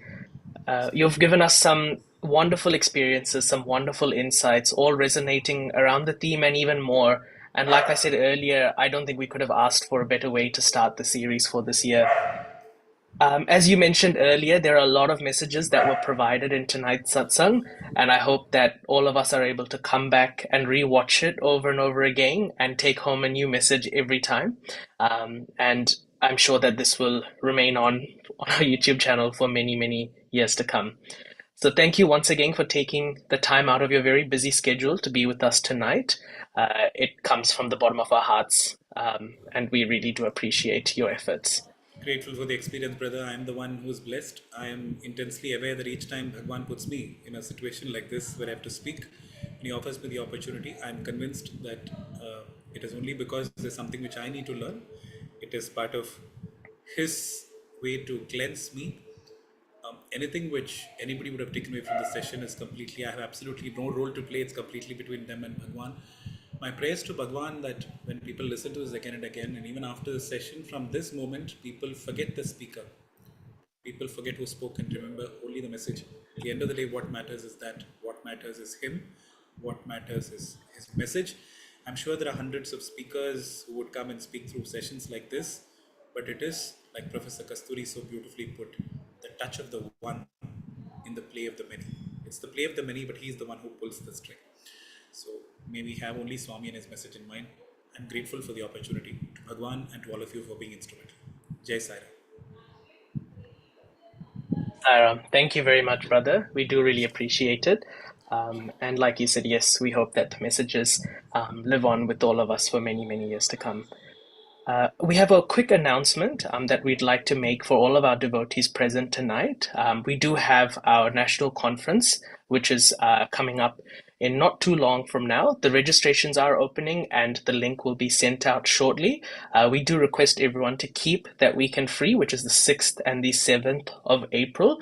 And we have some amazing guest speakers coming all the way from Prashanthi Nilayam.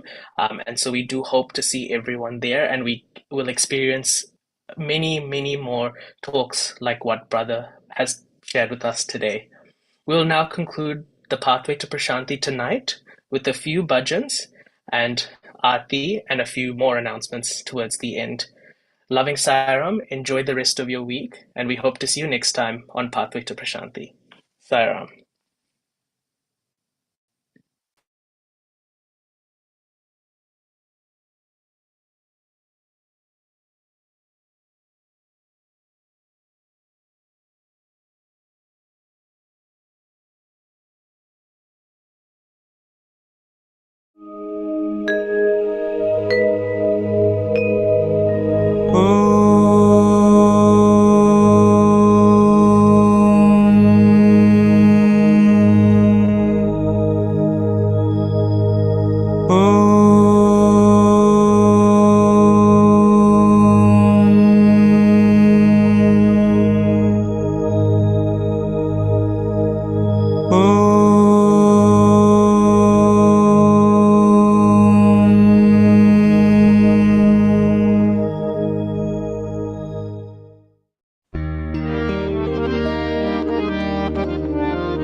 Gajanana हे शुभानना गजानना हे शुभानना गजानना हे शुभानना गजानना हे शुभानना परम निरंजन गजवदना परम निरंजन गजवदना परम निरंजन गजवदना परम निरंजन गजवदना वक्रतुंडधर विघ्न विनाशा वक्रतुंडधर विघ्न विनाशा वक्रतुंडधर विघ्न विनाशा वक्रतुंडधर विघ्न विनाशा प्रणव स्वरूपा पतिपुरीशा प्रणव स्वरूपा पतिपुरीशा प्रणव स्वरूपा पतिपुरीशा प्रणव स्वरूपा पतिपुरीशा सिद्धि विनायक पाहि गजानन सिद्धि विनायक पाहि गजानन सिद्धि विनायक पाहि गजानन सिद्धि विनायक पाहि गजानन परम निरंजन गजवदना परम निरंजन गजवदना परम निरंजन गजवदना परम निरंजन गजवदना गजानना हे शुभानना गजानना हे शुभानना परम निरंजन गजवदना परम निरंजन गजवदना वक्रतुंडधर विघ्न विनाशा वक्रतुंडधर विघ्न विनाशा प्रणव स्वरूपा पतिपुरीशा प्रणव स्वरूपा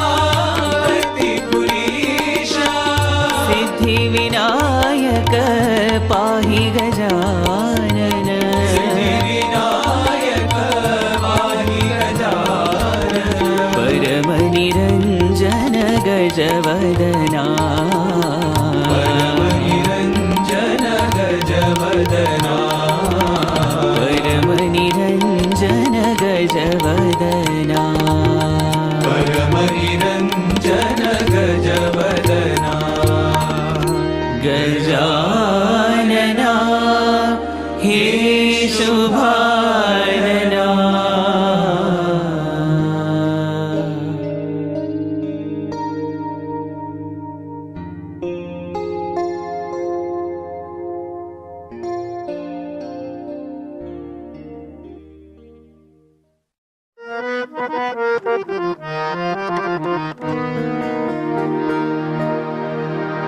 गिरिधर गोविंद गोपाल घनश्याम नंद लाला।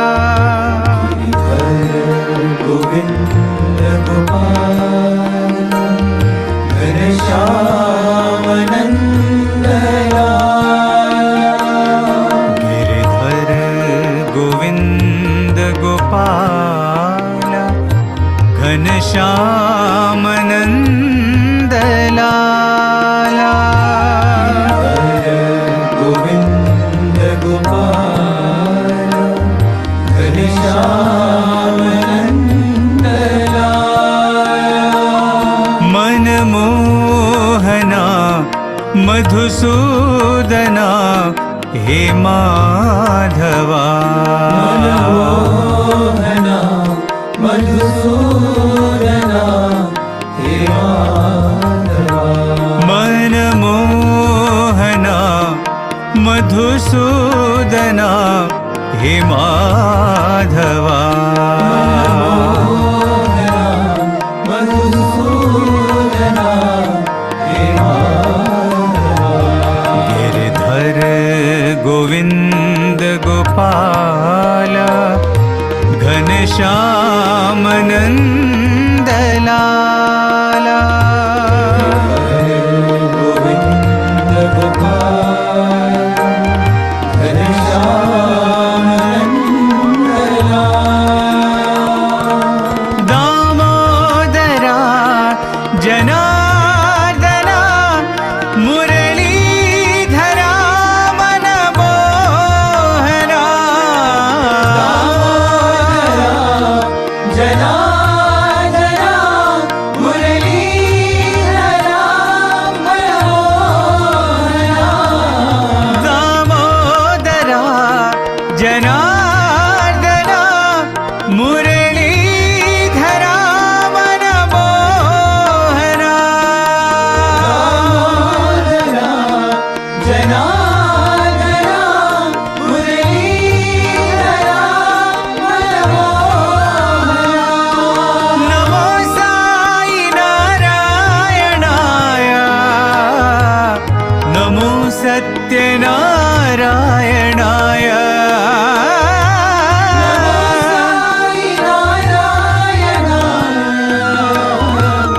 नमो सत्यनारायणाय। नमो साई नारायणाय नमो सत्यनारायणाय।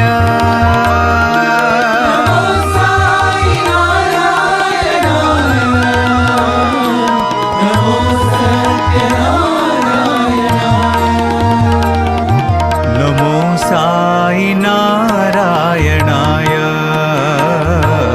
नमो साई नारायणाय। नमो साई नारायणाय। नमो साई नारायणाय। गिरिधर गोविंद गोपाल घनश्याम नंद लाला।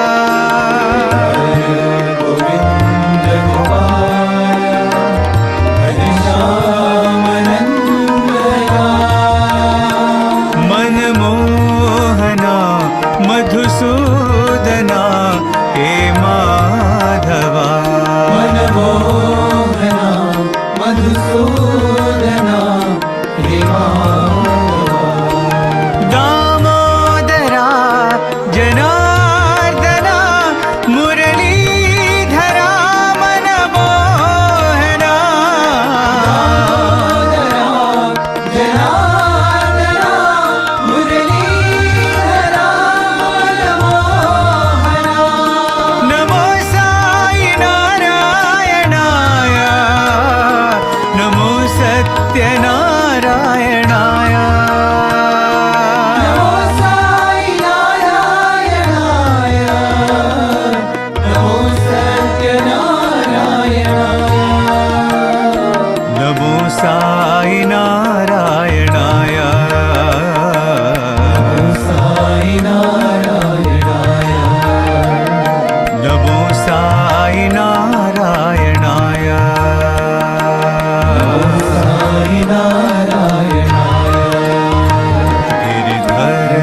सत्यसाई पादाम्बुजं भज रे मानस निरन्तरम् सत्यसाई पादाम्बुजं भज रे मानस निरन्तरम् सत्यसाई पादाम्बुजं भज रे मानस निरन्तरम् सत्यसाई पादाम्बुजं भज रे मानस निरन्तरम् परम पवित्रं पावन चरणं परम पवित्रं पावन चरणं परम पवित्रं पावन चरणं परम पवित्रं पावन चरणं कलिमलदहनं श्रीगुरुचरणं कलिमलदहनं श्रीगुरुचरणं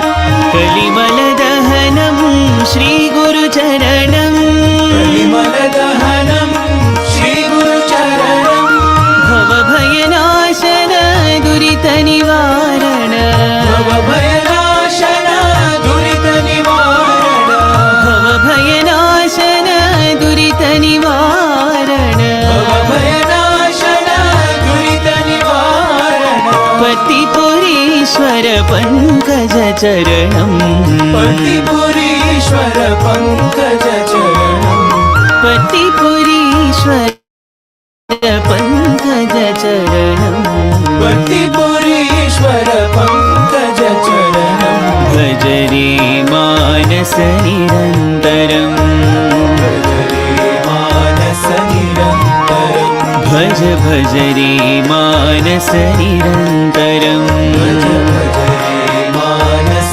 निरन्तरं सत्यसाई पादाम्बुजं भज रे मानस निरन्तरम् सत्यसाई पादाम्बुजं भज रे मानस निरन्तरं परम पवित्रं पावन चरणं परम पवित्रं पावन चरणं कलिमलदहनं श्रीगुरुचरणं कलिमलदहनं श्रीगुरुचरणं भवभयनाशन दुरितनिवारण भवभयनाशन दुरितनिवारण पतिपुरीश्वर पङ्कजचरणं पतिपुरीश्वर पङ्कजचरणं भज रे मानस निरन्तरम् भज रे मानस निरन्तरं भज भज रे मानस निरन्तरम् भज भज रे मानस निरन्तरं भज भज रे मानस निरन्तरम् भज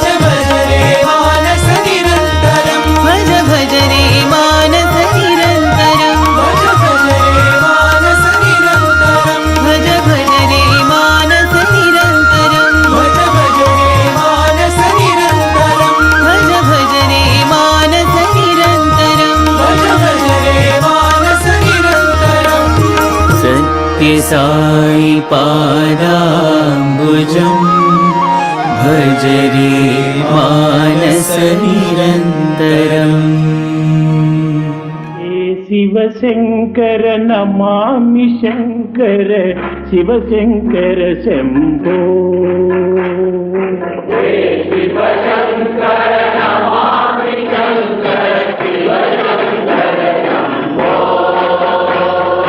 हे शिवशङ्कर नमामि शङ्कर शिवशङ्कर शम्भो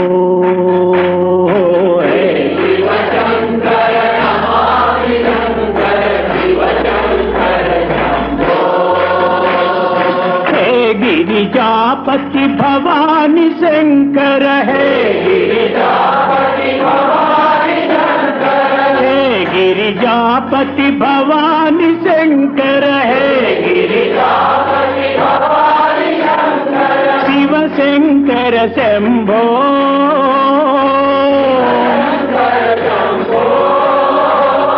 शिव शंकर शंभो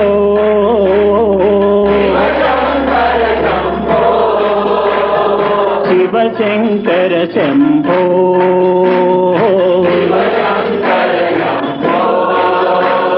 शिव शंकर शंभो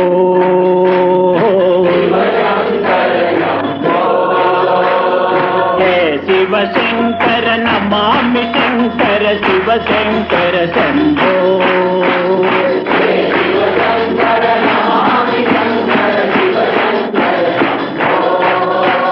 हे शिव शंकर नमामि शंकर शिव शंकर शंभो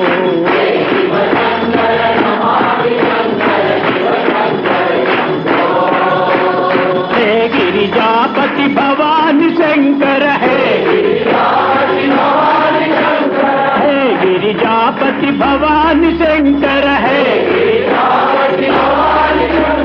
भवानी शंकर हर भवानी शंकर शिव भवानी शंकर है गिरिजापति भवानी शंकर है शिव शंकर शंभो शिव शंकर शंभो शिव शंकर शंभो शिव शंकर शंभो हे शिव शंकर नमामि शंकर शिव शंकर शंभो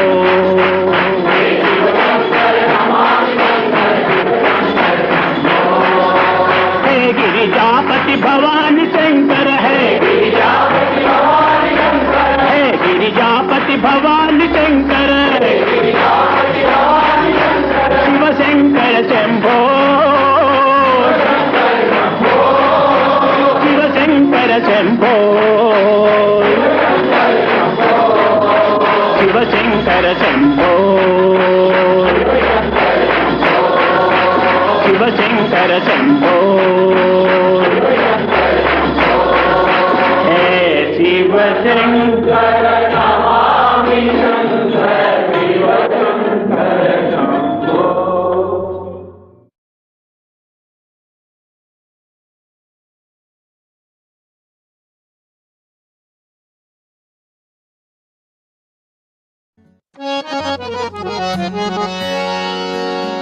ॐ जय जगदीश हरे स्वामी सत्य साई हरे भक्त जना संरक्षक भक्त जना संरक्षक पति महेश्वरा ॐ जय जगदीश हरे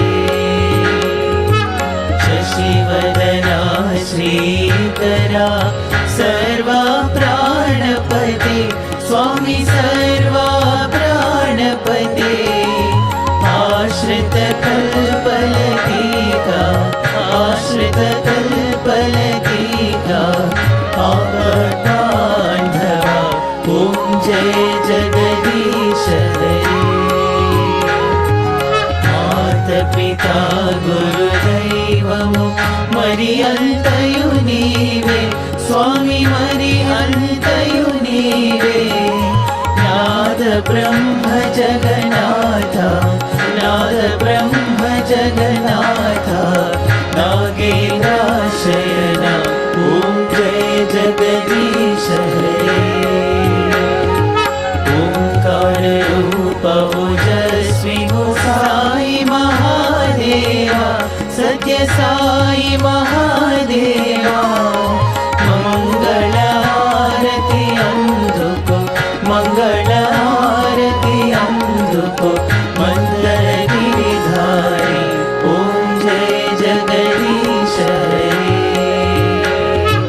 नारायण नारायण ओम सत्य नारायण नारायण नारायण ओम नारायण नारायण ओम सत्य नारायण नारायण ओम सत्य नारायण नारायण ओम जय सद्गुरुदेवा नारायण नारायण ओम सत्य नारायण नारायण नारायण ओम नारायण नारायण ओम सत्य नारायण नारायण ओम सत्य नारायण नारायण ओम जय सद्गुरुदेवा नारायण नारायण ओम सत्य नारायण नारायण नारायण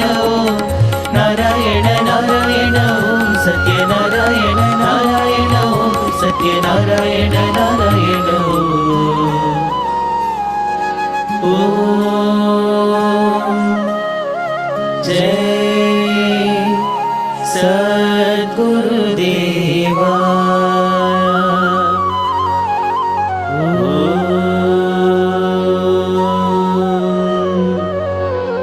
शान्ति शान्ति शान्ति समस्तलोकाः सुखिनो भवन्तु समस्तलोकाः सुखिनो भवन्तु समस्तलोकाः सुखिनो भवन्तु ॐ शान्ति शान्ति शान्तिः जय बोलो भगवान श्री सत्य साई बाबा जी की जय।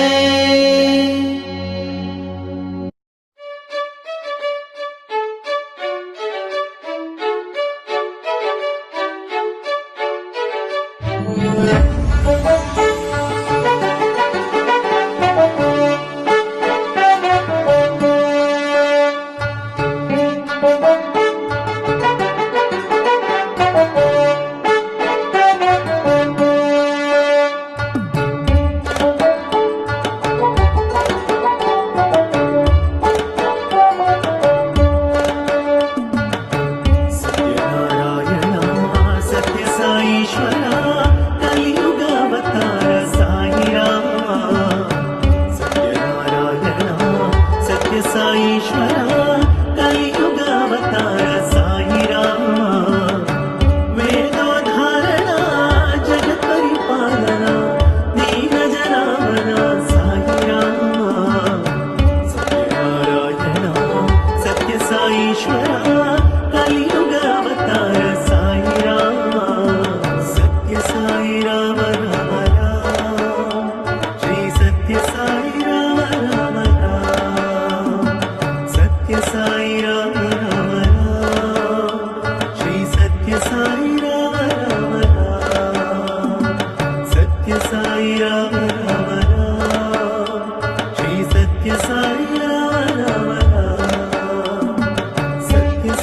Ram